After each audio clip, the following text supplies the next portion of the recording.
aslında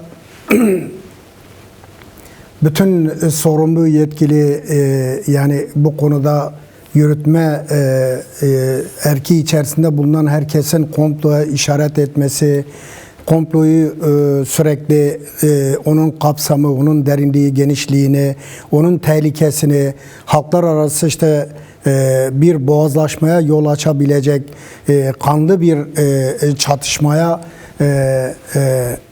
zemin hazırlayabilecek yönlü bir hazırlığın ve komplonun olduğu günlerdir aslında bu dillendiriliyor, söyleniyor. İşte en son yapılan anlaşmadan, müzakereden sonra bunu işte kamuoyuna yapmış oldukları açıklamalarda da bunu çok dillendirdiler ve altını çizerek özellikle aslında büyük başarılardan bir tanesi bu anlaşmanın yapılmasında birincisi savaşın durdurulması, çatışmaların elbette önüne geçmesi, savaşı durdurmak esas önemli olan buna paralel olarak da bu kapsamlı aslında komployu, halklar arası çatışmayı bu anlamda körükleyecek, zemin sunacak, halkları karşı karşıya getirecek ve büyük katliamlara yol açabilecek bu katliamın, bu komplonun, bu provokasyonun önüne geçildiği yönünde atıfta bulunuyorlar ve bunu önemsiyorlar. Yani en önemli şeylerden biri bu. Kim planladı? Bunun senaryosunu kim yazdı? Nereye varmak istiyorlar Kürtlere karşı bu komployu kurarak? Evet, yani kuşkusuz tabii bu soru hemen peşinden gelecek. Yani sorduğunuz gibi.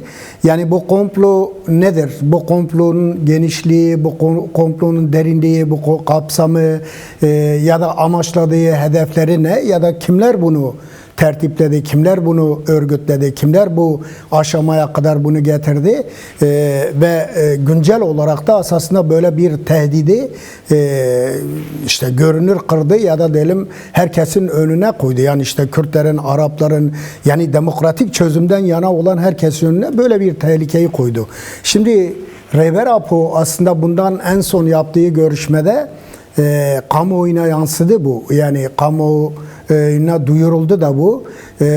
Aslında şu anda Rojava'da işte başlatılan, yani Halep'te işte Eşrefiye Şeyh Mesud'da başlayan ve gittikçe yani genişleyen bu saldırı dalgasının, bu kuşatma dalgasının aslında buradaki saldırının, başlatılan bu saldırının bir provokasyon olduğunu, bir komplo olduğunu, çok derin bir komplo olduğunu, hatta 15 Şubat düzeyinde, onun kapsamı düzeyinde bir komplo olduğunu ifade etti ve kendisinin Türkiye'de başlatmış olduğu barış ve demokratik toplum perspektifine, sürecine aslında bir müdahalenin, bir provokasyonun olduğunu da altını çizerek belirtti yani.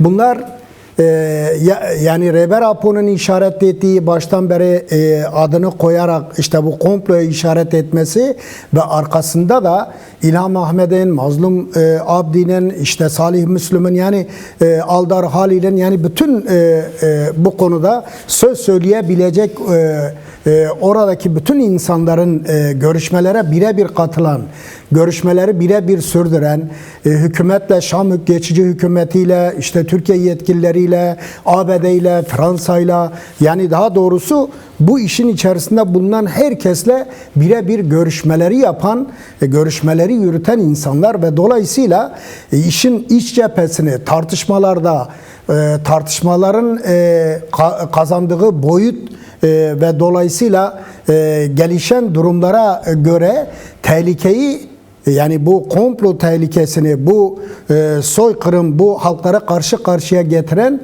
aslında böylesine bir komployu çok rahat, çok daha görünür bir gözle gördükleri için aslında bunu onun için her seferinde dillendirdiler ve en son yapılan müzakerede bunun önüne geçmek için. Var.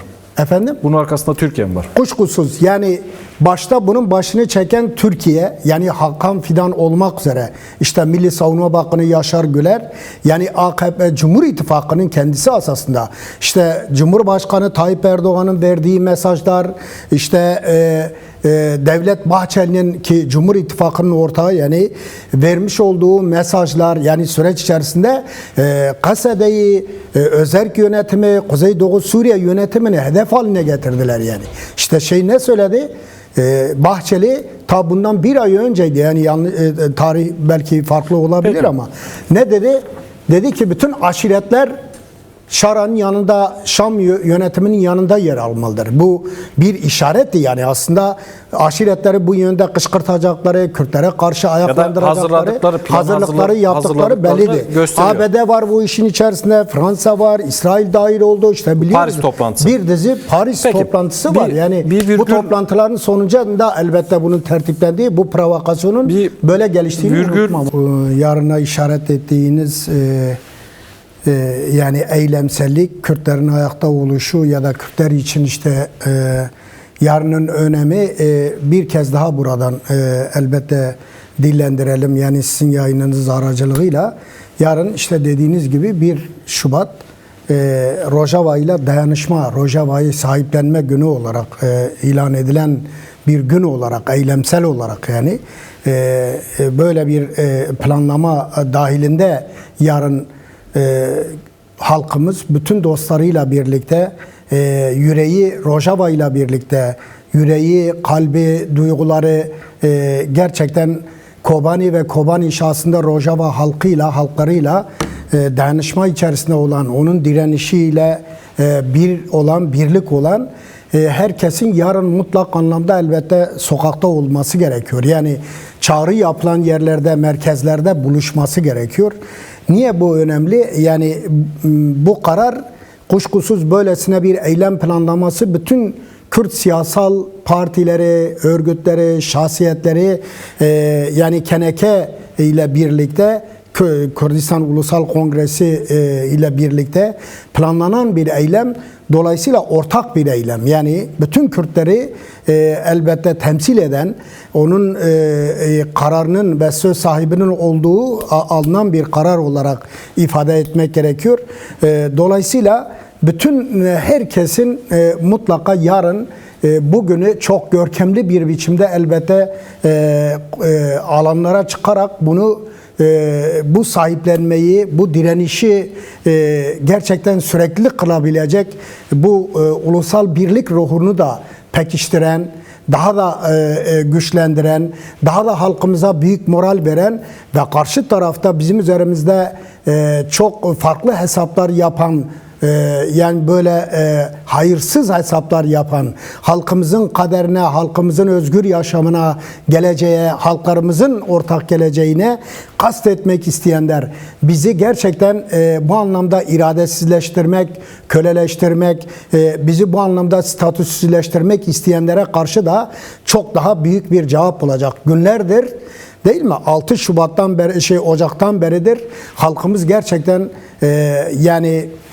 takdire şayan bir temelde gerçekten büyük bir teşekkürü, büyük bir takdiri hak edebilecek nitelikte bütün dostlarıyla birlikte kesintisiz olarak bu ruhu, bu birliktenliği, bu bilinci, bu duyarlılığı gösterdi gerçekten. Sokaklara çıkarak, işlerinden çıkar çıkmaz nefes almadan eylem alanlarına, Rojava'nın, Kobani'nin düşmemesi, kuşatmanın kırılması, direnişe kendi cephesinden moral ve destek olabilmesi açısından çok görkemli, herkesi şaşırtan, herkesi gerçekten, hani deyim yerindeyse halk arasında diyor ya, parmak ısırtabilecek nitelikte bir direnişi sergiledi, bir çıkışı sergiledi. Hatta İşte herkes deniyor ya, partileri açtı, örgütleri açtı halkımız. İşte yeke, Kürdistan yeke, yani sloganı. Ya da gele Kürt yeke.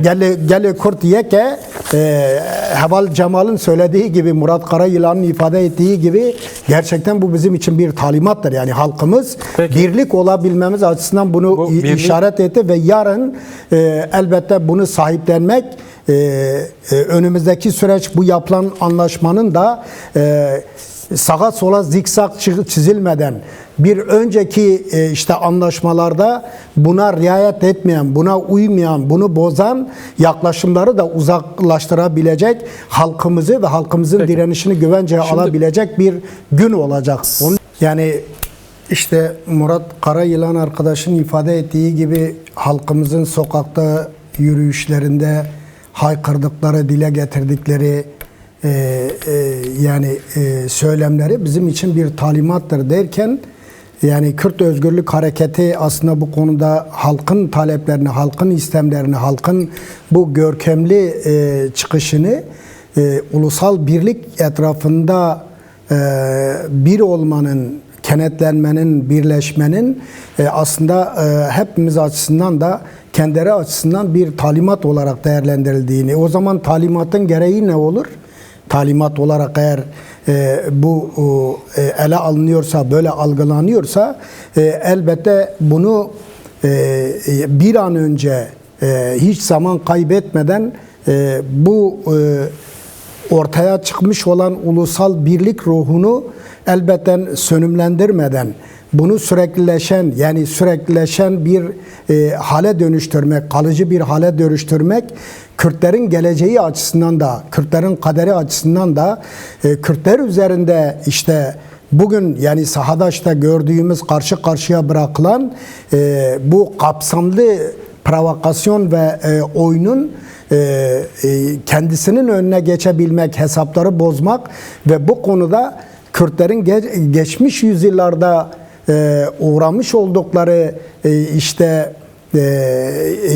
duruma, pozisyona bir daha girmemeleri ve bir daha yaşamamaları açısından da elbette bütün siyasi partilerin, bütün oluşumların Kürt ve Kürdistan için, Kürdistan'ın geleceği için mücadele eden, bu konuda örgütlenen, bu konuda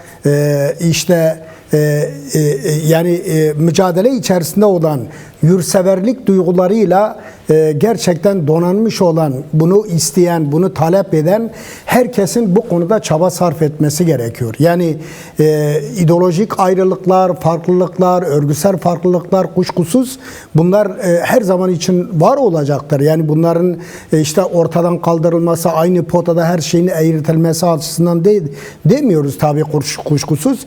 Ulusal birlik de geçmiş mücadele, halkların mücadele deneyimlerinde de öyleydi. Yani bir FİKO'da bile, Yasal Arafat'ta bile, Filistin'de değil mi? Yani bütün örgütler birdi. Filistin Kurtuluş Örgütü çatısı altında birdi yani, değil mi?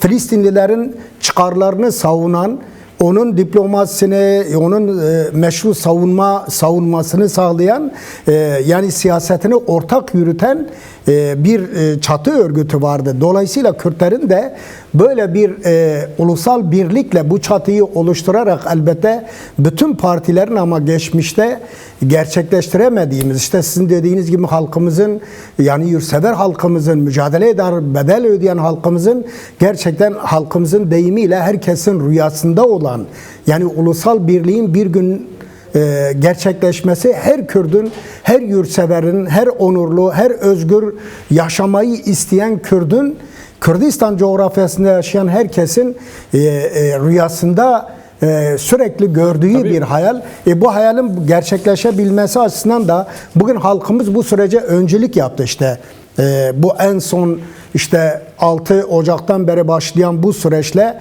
yüz binler yürüyor Hevler'de, Süleymaniye'de, Avrupa'da, yani 4 parça Kürdistan'ın kendisinde milyonlar ayağa kalktı. Yani şimdi bunun daha ötesinde, daha ilerisinde halkımız bize neyi söylesin? O zaman zaman kaybedilmemesi gerekiyor. Onun için yani çünkü dedim bölgesel gelişmeleri de göz önünde tehlike var yani tabii.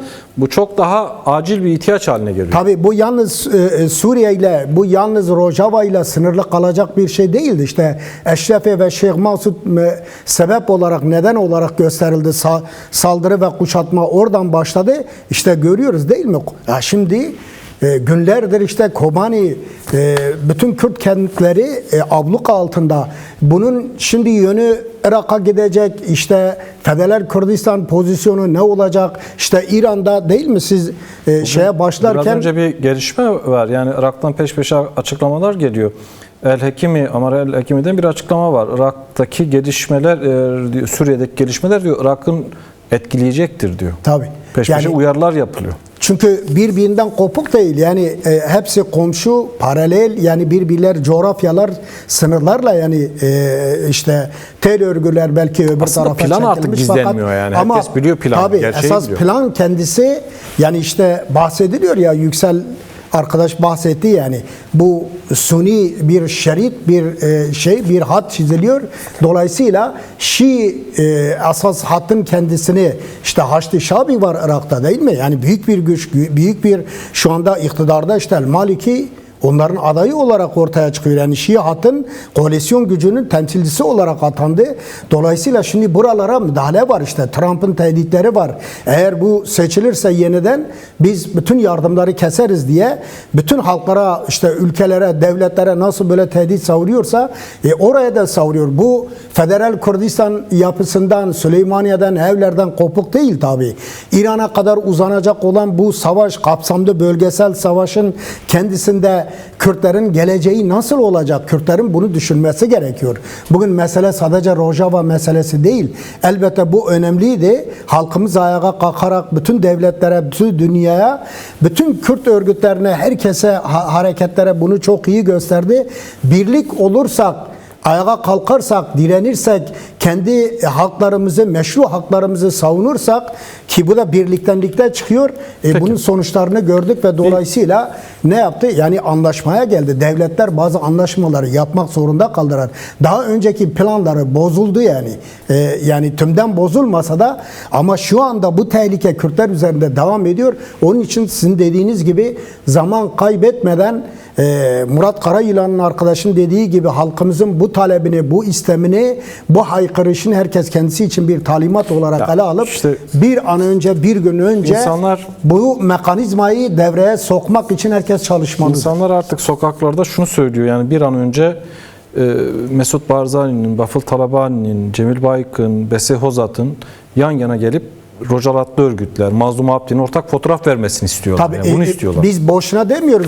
Bölge yeniden dizayn ediliyor. Bu dizaynın içerisinde elbette Kürtler var. Kürtler birlik olurlarsa ancak bu dizaynın içerisinde büyük tehlikelere alt eder ve devre dışı bırakır. Kendi geleceklerini onlar söz sahibi olarak ancak oturabilir.